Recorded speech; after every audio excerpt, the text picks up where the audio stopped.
आइए बच्चों, आज हम लोग देखते हैं क्लास 10th का एक सेकंड चैप्टर है जिसका नाम है बहुपद। तो बहुपद क्या होता है इसको आज हम लोग समझते हैं। बहुपद को इंग्लिश में बोलते हैं पॉलिनोमियल। पॉलिनोमियल।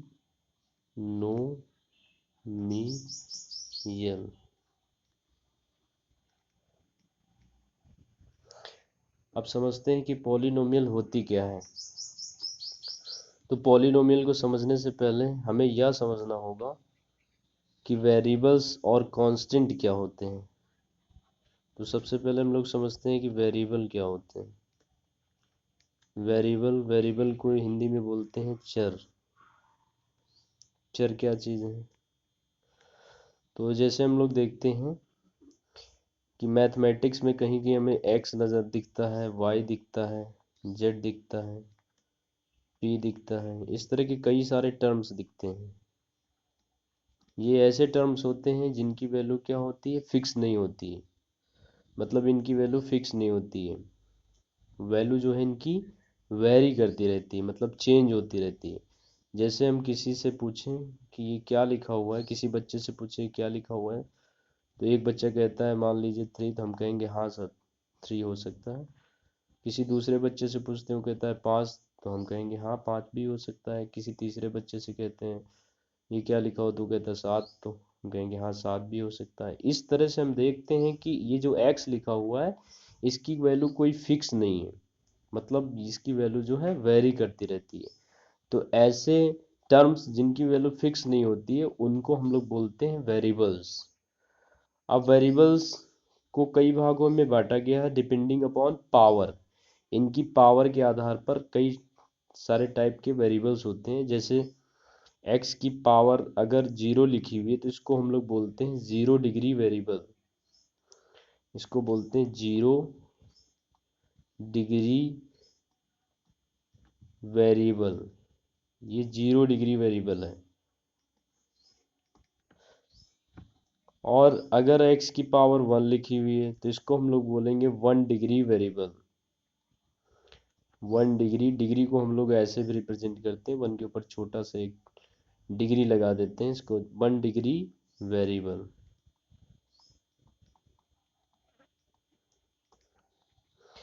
और अगर x की पावर 2 लिखी हुई है तो इसको बोलते हैं 2 डिग्री वेरिएबल।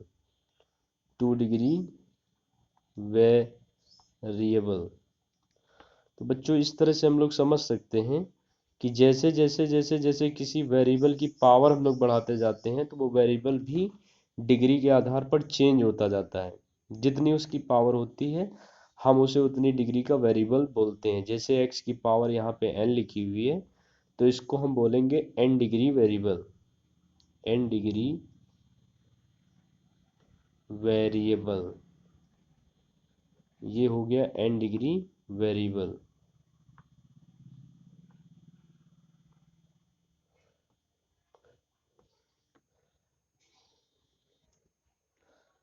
अब इसी तरीके से वेरिएबल्स की फैमिलीज होती हैं। जैसे हम लोगों ने देखा कि x की पावर 0 है तो ये 0 डिग्री वेरिएबल, y की पावर 0 तो ये भी 0 डिग्री वेरिएबल, z की पावर 0 तो 0 डिग्री वेरिएबल। इस तरीके से 0 डिग्री की पूरी फैमिली होती है, 0 डिग्री वेरिएबल्स की पूरी फैमिली है। अब x की पावर 1 है, y की पावर 1 है, इन सभी को हम लोग बोलते हैं 1 डिग्री फैमिली। ये सारे 1 डिग्री फैमिली के वेरिएबल्स होते हैं। इसी तरीके से अगर x की पावर 2 हो जाए, y की पावर 2 हो जाए, z की पावर 2 हो जाए, इस तरह से पावर 2 हो गई तो उसको हम लोग बोलते हैं 2 डिग्री वेरिएबल। x की पावर 3 हो गई तो 3 डिग्री वेरिएबल, y की पावर 3 तो 3 डिग्री वेरिएबल, z की पावर 3 तो 3 डिग्री वेरिएबल, तो एटसेट्रा। इसी तरीके आगे और x की पावर n हो गई, y की पावर n हो गई, z की पावर n हो गई, तो ये सभी n डिग्री के वेरिएबल है। तो डिपेंडिंग अपॉन पावर, पावर के बेस पर जो हम लोगों ने देखा कई सारी फैमिलीज बन रही हैं वेरिएबल्स की। तो ये बच्चों हो गए हमारे वेरिएबल्स। आप समझते हैं हम लोग कांस्टेंट क्या होते हैं। कांस्टेंट, कांस्टेंट कांस्टेंट को हिंदी में बोलते हैं अचर। कांस्टेंट को हिंदी में बोलते हैं अचर। अचर, आप लोगों ने नाम सुना होगा 9th क्लास में अचर के बारे में। तो आप समझते हैं अचर क्या होते हैं। तो मैथ में दो ही चीजें होती हैं, एक चर होता है और एक अचर होता है। तो अब अचर क्या होते हैं? अचर वे होते हैं जिनकी वैल्यू फिक्स होती है। जैसे हम मान लीजिए एक नंबर लिखते हैं 2। अगर इसको पूछा जाए किसी से, किसी बच्चे से, किसी बच्चे से पूछे तो वो क्या कहेगा? 2 ही तो कहेगा। इसको कहेगा कि सर ये 2 ही लिखा हुआ है। और दूसरे बच्चे से पूछेंगे तब भी वो यही कहेगा कि 2 ही लिखा है। तीसरे बच्चे से पूछेंगे तब भी वो यही कहेगा कि 2 ही लिखा है। किसी भी बच्चे से हम पूछेंगे तो वो यही कहेगा कि ये 2 लिखा हुआ है। मतलब इसकी वैल्यू क्या है? फिक्स है। इसको कोई दूसरा हर व्यक्ति, जो भी व्यक्ति से पूछेंगे वो यही कहेगा कि ये 2 ही लिखा है। मतलब इसकी वैल्यू जो है फिक्स है, चेंज नहीं हो रही। इसी तरीके से 3 है, -4 है। मतलब इस जितने भी नंबर्स होते हैं, सारे नंबर्स जितने भी हैं, सभी क्या होते हैं? कांस्टेंट होते हैं। मतलब जिनको जिनको अगर एक ए लिखा हुआ है, एक मान लीजिए गणित में ए लिखा हुआ है, अगर अगर इसको कुछ नहीं कहा गया, अगर ये नहीं कहा गया कि ये कांस्टेंट है, तो फिर इसको हम लोग वेरिएबल ही मानकर चलेंगे। अदरवाइज अगर ये बताया जा रहा है, सवाल में कहा जा रहा है कि ये एक हमारा एक कांस्टेंट है, तब हम इसको कांस्टेंट मानेंगे। अगर कुछ भी सवाल में नहीं कहा गया है तो हम उसको क्या करते हैं? वेरिएबल मानकर ही चलते हैं। वेरिएबल का मतलब होता है unknown quantity. Unknown quantity, unknown, unknown quantity, जिसको हम नहीं जानते हैं। अननोन क्वांटिटी, जिसको हम नहीं जानते हैं। और मैथमेटिक्स में यही होता है कि जो अननोन क्वांटिटीज होती हैं, ज़्यादातर केसेस में उन्हीं को निकालने के लिए बोला जाता है। तो बच्चों, हम लोगों ने समझा कि वेरिएबल्स क्या होते हैं और कांस्टेंट क्या होते हैं। अब हम लोग समझते हैं वेरिएबल और कांस्टेंट से पॉलिनोमियल किस तरह से बनाई जाती है। तो याद रखिए बच्चों, जब कभी भी कोई भी वेरिएबल जब कभी भी कोई भी वेरिएबल, चाहे वो जिस फैमिली का हो, कोई भी वेरिएबल, कोई भी कांस्टेंट आपस में जब कभी कंबाइन करते हैं, कंबाइन करने के कई सारे तरीके हो सकते हैं। वो ऐड होकर भी कंबाइन हो सकते हैं, सब्ट्रैक्ट होकर भी कंबाइन हो सकते हैं, और डिवाइड होकर भी कंबाइन हो सकते हैं, और डिवाइड होकर भी कंबाइन हो सकते हैं, और मल्टीप्लाई होकर भी कंबाइन हो सकते हैं। उस केस में जो भी हमारे पास एक्सप्रेशन तैयार होगा उसको हम लोग बोलते हैं पॉलिनोमियल। जैसे मान लीजिए एक एग्जांपल की बात करते हैं। जैसे एक हमने कांस्टेंट ले लिया 4। 4 में एक वेरिएबल हमने मल्टीप्लाई कर दिया x, जिसकी पावर कितनी है? 1। 1 पावर जो होती है वो अंडरस्टूड होती है, उसको लगाने की जरूरत नहीं पड़ती, उसको हमें मानना पड़ता है। यहाँ पे और 2 एक और कांस्टेंट ऐड कर दिया, और भी जोड़ सकते हैं, नहीं भी जोड़ सकते थे 2, उससे कोई फर्क नहीं पड़ेगा। लेकिन हमने मान लिया कि एक 4 कांस्टेंट लिया और उसमें एक x मल्टीप्लाई कर दिया, और साथ में एक 2 और ऐड कर दिया। तो ये हमारे पास जो तैयार होके एक्सप्रेशन आया है, इसको हम लोग बोलते हैं polynomial. This is a polynomial. और यहाँ पे हमने जो भी वेरिएबल लिया है वो क्या है? x है, और 1 डिग्री का है। तो यहाँ पे x वेरिएबल है जो कि 1 डिग्री का है, इसलिए x वेरिएबल है जो कि 1 डिग्री का है, तो इसको हम लोग बोलेंगे 1 degree polynomial in the term of x। 1 degree polynomial,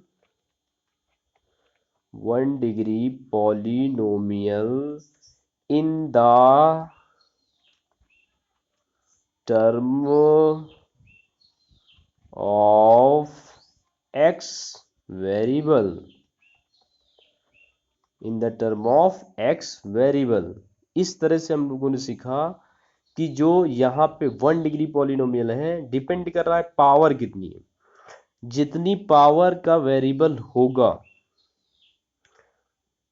उसको उतनी डिग्री की पॉलिनोमियल बोलेंगे। ठीक है, ये तो हमने देख लिया कि यहाँ पर एक वेरिएबल है और 1 डिग्री का है, इसलिए हमने इसको 1 डिग्री पॉलिनोमियल बोल दिया। एक घातीय बहुपद, हिंदी में बोलेंगे एक घातीय बहुपद। चूंकि ये x वेरिएबल में पॉलिनोमियल है इसलिए इसको हम लोग p ऑफ x भी लिखते हैं। p of x is equal to 4x plus 2। ये हमारी पॉलिनोमियल को रिप्रेजेंट करने का तरीका होगा। अब इसी तरीके से मान लेते हैं एक और एग्जांपल देखते हैं। पहला एग्जांपल हम लोगों ने देखा, ये फर्स्ट एग्जांपल था, इसको पहला एग्जांपल मान लो। और ये दूसरा एग्जांपल हम लोग देखते हैं। जैसे मान लीजिए एग्जांपल है हमारे पास 2y square minus 3y plus 4। ठीक। अच्छा बच्चों, एक चीज और, पिछली जो मैंने ये बताई है, ये पॉलिनोमियल 4x प्लस 2 है, इसमें क्या है, इसको हम लोग 1 डिग्री पॉलिनोमियल बोलते हैं in the term of x variable. इसका एक और नाम भी होता है बेसिस ऑफ टर्म्स के बेस पे, मतलब बेसिस ऑफ टर्म, टर्म के आधार पर, टर्म के आधार पर पॉलिनोमियल का नाम होता है। जैसे यहाँ पे देखिए एक टर्म ये हो गया और एक टर्म ये हो गया, इसलिए इसको बोलेंगे दो टर्म की पॉलिनोमियल। दो टर्म की पॉलिनोमियल, एक नाम तो दो टर्म की पॉलिनोमियल हो गया, दूसरा नाम ये हो गया कि 1 डिग्री पॉलिनोमियल। तो पदों के आधार पर पॉलिनोमियल का नाम अलग होता है और डिग्री के आधार पर पॉलिनोमियल का नाम अलग होता है। जैसे इस वाले एक्सप्रेशंस में देखते, ये एक पॉलिनोमियल है। और बच्चों एक कंडीशन और है पॉलिनोमियल की, उसको भी याद रखिएगा। जो भी वेरिएबल होते हैं, जो भी वेरिएबल हैं, इन वेरिएबल की पावर जो है हमेशा होल नंबर होनी चाहिए। जैसे y की पावर यहाँ पे 2 है और y की पावर यहाँ पे क्या है 1 है, कोई भी पावर नहीं तो हम लोग 1 पावर मानेंगे। और पावर हमेशा होल नंबर होनी चाहिए। होल नंबर क्या होते हैं, होल नंबर समझेंगे। होल नंबर में जैसे 0 है, 1 है, 2 है, 3 है, 4 है, ये सभी होल नंबर होते हैं। इनका होना अनिवार्य है, मतलब होल नंबर जरूर होना चाहिए। Whole number 0 1 2 3 4 5, whole number power जरूर होल नंबर होनी चाहिए। अगर पावर होल नंबर नहीं है तो उस केस में हम उस एक्सप्रेशन को पॉलिनोमियल नहीं बोल सकते। और सेकंड कंडीशन भी है, जो भी वेरिएबल्स होते हैं इनके जो गुणांक हैं, जैसे यहाँ पे वाई स्क्वायर का गुणांक कितना है 2, और यहाँ पे वाई का गुणांक कितना है -3, और ये तो कांस्टेंट टर्म है। अब जितने भी गुणांक और कांस्टेंट टर्म हैं ये सभी क्या होने चाहिए, ये बिलोंग करने चाहिए रियल नंबर को। ये सभी कहाँ बिलोंग करने चाहिए, रियल नंबर को, मतलब वो सारे रियल नंबर ही होने चाहिए। तो ये कंडीशंस हैं पॉलिनोमियल्स की, मतलब जितने भी गुणांक होते हैं वेरिएबल्स के वो रियल नंबर ही होने चाहिए। और हम लोगों ने पिछली वीडियोस में जो है रियल नंबर के बारे में सीखा था। जिसने हमारी उस वीडियो को नहीं देखा है प्लीज उस वीडियो को सबसे पहले जा करके देखें, रियल नंबर को समझें। तो इस तरह से हमने देखा कि ये जो हमारे पॉलिनोमियल है, अब इसको हम लोग देखते हैं। ये 2y square minus 3y plus 4, ये एक पॉलिनोमियल है। ठीक, तो और ये किस वेरिएबल में है, y वेरिएबल में, इसलिए इसको हम बोलेंगे p ऑफ y। क्या बोलेंगे, p ऑफ y। चूंकि y वेरिएबल में इसलिए इसको p ऑफ y बोलेंगे। p ऑफ y बराबर 2y स्क्वायर माइनस 3y की पावर 1 प्लस 4। अब देखिए बच्चों यहाँ पर तो एक चीज नजर आ रही कि यहाँ पे y की पावर 1 भी है और y की पावर 2 भी है। तो अभी हमने पिछले पिछले जो एग्जांपल में बताया कि पावर के आधार पे हम लोग डिग्री उसकी तय करते हैं, लेकिन यहाँ पे तो एक एक ही वेरिएबल था, वन पावर वाला, तो इसको हमने 1 डिग्री बोल दिया। लेकिन यहाँ पे क्या है, यहाँ पे देखिए कि 1 डिग्री वाला भी वेरिएबल आ गया और 2 डिग्री वाला भी आ गया। तो ऐसे केसेस में जब कई सारी फैमिली के वेरिएबल्स आ जाते हैं किसी पॉलिनोमियल में, तो उसको हम लोग किस आधार पे, उसकी घात जो देखते हैं हम हाईएस्ट घात देखते हैं। उसका नाम रखने के लिए हम उस पॉलिनोमियल की हाईएस्ट घात को देखते हैं, मतलब सबसे हाईएस्ट पावर को देखते हैं। तो यहाँ पे देखिए इस पॉलिनोमियल में सबसे हाईएस्ट पावर y की क्या है 2 है, इसलिए इस पॉलिनोमियल को हम लोग बोलेंगे 2 degree polynomial in the term of y। 2 degree polynomial, 2 degree polynomial, 2 degree polynomial in the term of y, 2 degree polynomial in the term of y। इस तरह से हमने इसकी घात के आधार पर पॉलिनोमियल का नाम रख दिया। अब इसके जो पद हैं उनके आधार पे इस पॉलिनोमियल का क्या नाम होगा, तो इसमें देखते हैं एक पद ये हो गया, इस पॉलिनोमियल में एक पद ये है, दूसरा पद ये है और तीसरा पद ये है। इसलिए ये कितने पद की पॉलिनोमियल है, 3 पद की।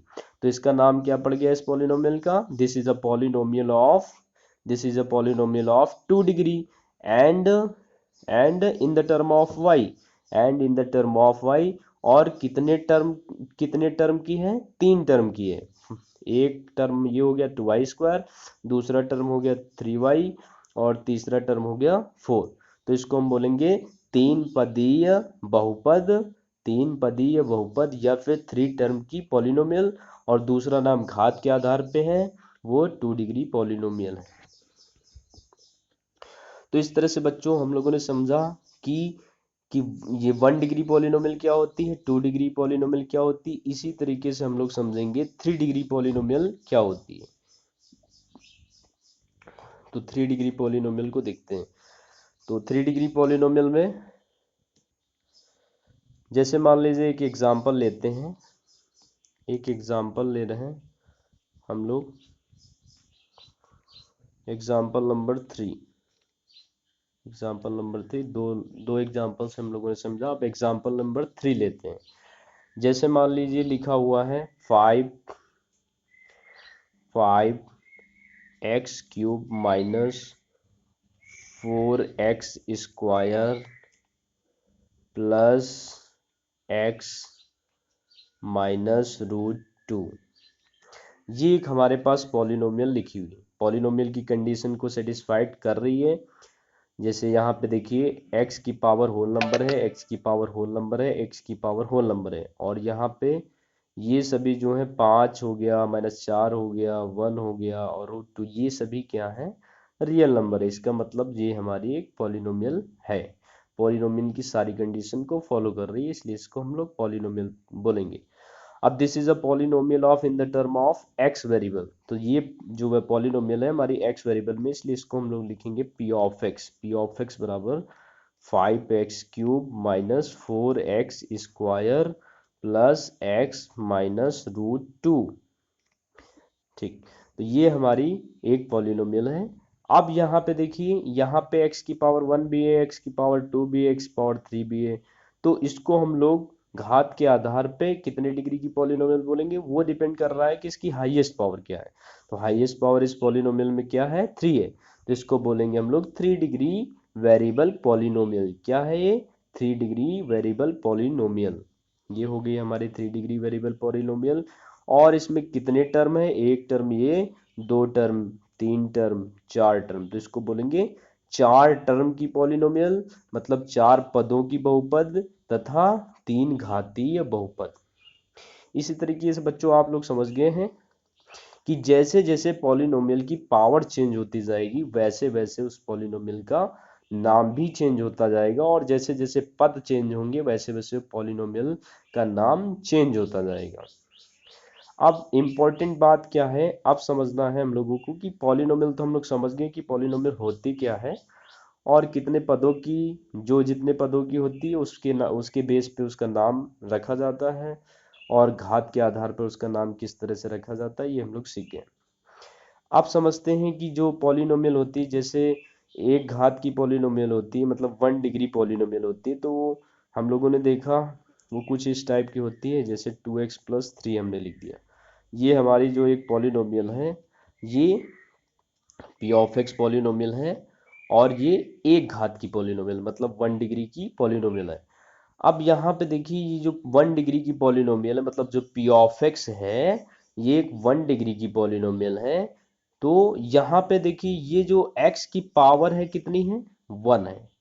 ठीक है, जितनी भी पॉलिनोमियल होती है, एक चीज याद रखिए बच्चों, जो जितनी भी पॉलिनोमियल्स होती हैं उन सभी के क्या होते हैं, ग्राफ होते हैं।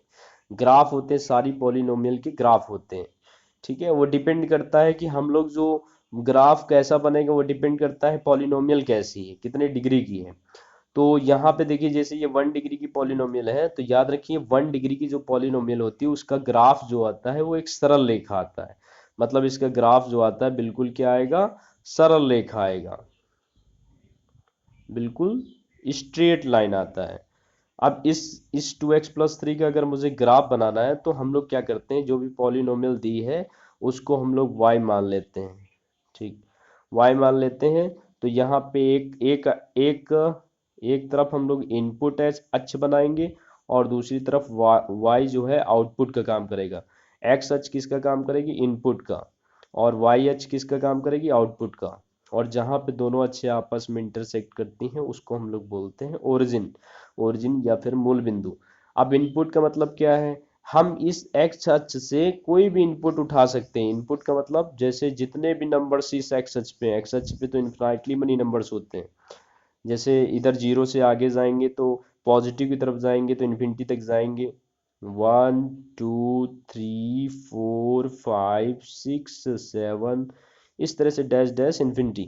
इस तरीके पीछे जाएंगे तो -1 -2 -3 -4 -5 -6, इस तरह से हम लोग पीछे जाएंगे माइनस इन्फिनिटी तक। तो ये सारे नंबर जो होते हैं ये एक्स अक्ष पे होते हैं। इसी तरीके वाई अक्ष पे 1, सारे नंबर होते हैं 1 2 3 4 5 6 7, इस तरीके -1 -2 -3 -4 -5 -6 सारी नंबरिंग जो होती है इसके ऊपर होती है, 2 3 4 5 6, इस तरह से सारे नंबर जो हम लोग रिप्रेजेंट कर लेंगे। यहाँ भी -1 -2 -3 -4 -5, इस तरह से माइनस इन्फिनिटी तक वाई अक्ष में जाएंगे। तो ये जो अक्ष है बहुत लंबी होती है, इधर भी प्लस इन्फिनिटी तक चली गई और इधर माइनस इन्फिनिटी तक, वाई अक्ष भी प्लस इन्फिनिटी तक चली गई और नीचे माइनस इन्फिनिटी तक चली गई। अब मान लीजिए इसका मुझे ग्राफ बनाना है, तो ग्राफ कैसे बनता है, किसी भी पॉलिनोमियल का जो ग्राफ होता है उसमें हम लोग क्या करते हैं, एक्स अक्ष से इनपुट उठाते हैं, एक्स अक्ष से कोई भी एक इनपुट उठाएंगे और इसको सॉल्व करेंगे। सॉल्व करने के बाद जो हमें मिलेगा वो आउटपुट मिलेगा। और इनपुट और आउटपुट मिल करके क्या बनाते हैं, पॉइंट बनाते हैं। जैसे देखते हैं यहाँ पे, देखते हैं हम लोग क्या करते हैं, सबसे पहले x की वैल्यू 0 लेते हैं। मान लो x की वैल्यू यहाँ पे 0 ले रहे हैं, ठीक है, x की वैल्यू को 0 लेते हैं। तो यहाँ पे x की वैल्यू 0 डालते हैं। x की वैल्यू जैसे हमने 0 लिया तो y की वैल्यू कितनी मिल रही है, 3 मिल रही है। सॉल्व करके बच्चों y की वैल्यू 3 मिल रही है। तो इस तरह से हमें एक पॉइंट मिल गया, x की वैल्यू 0 y की वैल्यू 3, तो पॉइंट क्या मिला, 0,3। तो 0,3 कहाँ पे होगा, 0 x में 0, x में 0 का मतलब x में कुछ भी नहीं चलना है, ना इधर चलना है ना इधर चलना है। x में 0 का मतलब y अक्ष पे ही रहना है।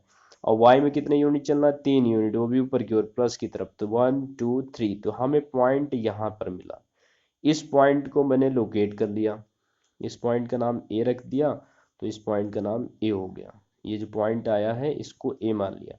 उसी तरीके से हम दूसरा इनपुट डालेंगे, 1 डाल दिया, मान लेते हैं 1। तो जैसे 1 डालेंगे तो मुझे आउटपुट क्या मिलेगा, 5 मिलेगा, मतलब y की वैल्यू क्या मिल रही है, 5। इस तरीके से हमको पॉइंट मिल गया 1,5। और हमें ये कोई भी चीज़ याद रखिए, कभी भी 2 पॉइंट पता चल जाते हैं ना तो उनको ज्वाइन करने पर लाइन बन जाती है। कभी भी 2 पॉइंट पता चल जाए और उनको ज्वाइन कर दीजिए तो हमेशा लाइन बन जाएगी। 2 पॉइंट लाइन को बनाने के लिए कम से कम 2 पॉइंट जरूर पता होने चाहिए। तो यहाँ पे 2x+3 जो है, जैसे 1,5, अब 1,5, तो x में कितना चलना है 1, y में कितना चलना है 5, तो 1 चले और y में 5 चले। तो हमें पॉइंट यहाँ कहीं मिलेगा इस जगह बच्चों। इस पॉइंट का नाम हम B मान लेते हैं, तो इसका नाम हम B रख देते हैं। अब A और B को आपस में मिला देते हैं। जैसे मिलाएंगे तो हमें क्या मिल जाएगा, ग्राफ मिल जाएगा। ये ग्राफ किसका होगा, इस दिए हुए फंक्शन y = 2x+3 का।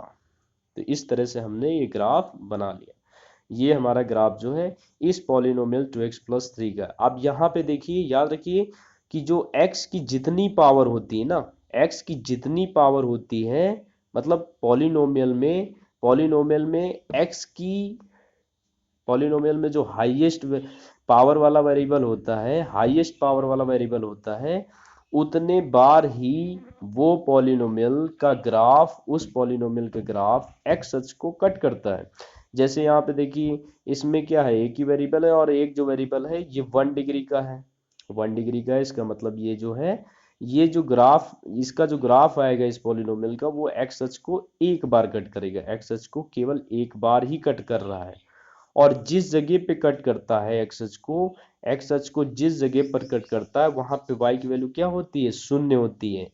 जहां पे एक्स अक्ष को, जहां पे एक्स अक्ष को, कोई भी ग्राफ जहां पे एक्स अक्ष को कट करेगा वहां पे y की वैल्यू क्या होती है, शून्य होती है। इसीलिए हम लोग क्या कहते हैं कि दिए हुए पॉलिनोमियल का शून्य क्या है, जो x निर्देशांक है, x निर्देशांक मतलब दिए हुए पॉलिनोमियल के शून्य वही x निर्देशांक होता है जहां पर वो ग्राफ x अक्ष को कट करता है।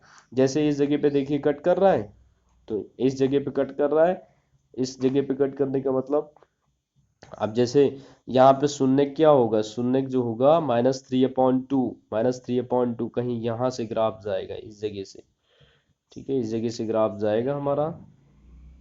इसका शून्य क्या होगा, तो हम y को शून्य डाल देंगे तो x की वैल्यू कितनी आ जाएगी, -3/2। जैसे हम y को शून्य डालेंगे वैसे ही x की वैल्यू आ जाएगी 3/2। जैसे y को 0 डालते हैं, सॉल्व करते हैं, तो 2x - 3 +3 था, इधर आएगा तो -3 हो जाएगा और 2 नीचे आएगा 2। तो x बराबर कितना आ गया, -3/2। इसका मतलब इस दिए हुए पॉलिनोमियल का शून्य क्या है, -3/2। -3/2 से ही ग्राफ पास हो रहा है, x अक्ष को -3/2 पे कट कर रहा है।